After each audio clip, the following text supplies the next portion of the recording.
Share बाजार regulator SEBI ने future और ऑप्शन F&O मार्केट में ट्रेडिंग को अधिक पारदर्शी और सेफ बनाने के लिए 9 बड़े बदलाव करने की घोषणा की है।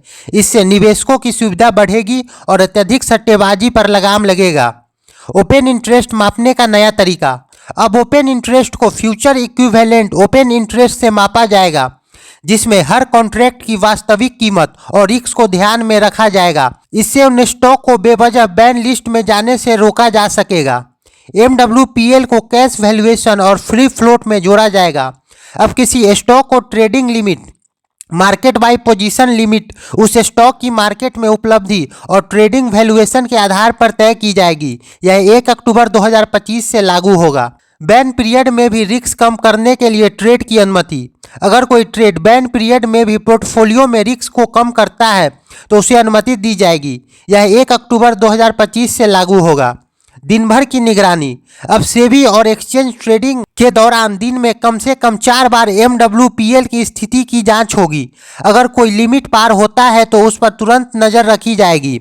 यह 3 नवंबर 2025 से लागू होगा। इंडेक्स ऑप्शन की पोजीशन लिमिट बढ़ी। अब एक पैन पर इंडेक्स ऑप्शन की लिमिट 1500 करोड़ नेट और 10,000 करोड़ ग्रॉस तक हो गई है। यह बदलाव 1 जुलाई से 5 दिसंबर 2025 के बीच लागू होगी।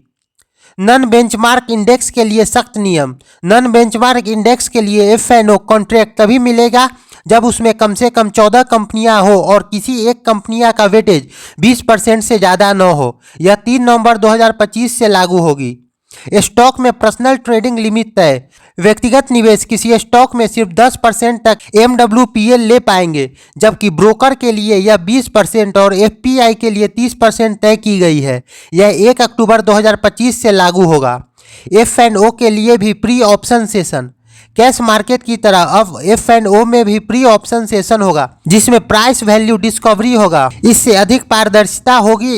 यह 6 दिसंबर 2025 से लागू होगा।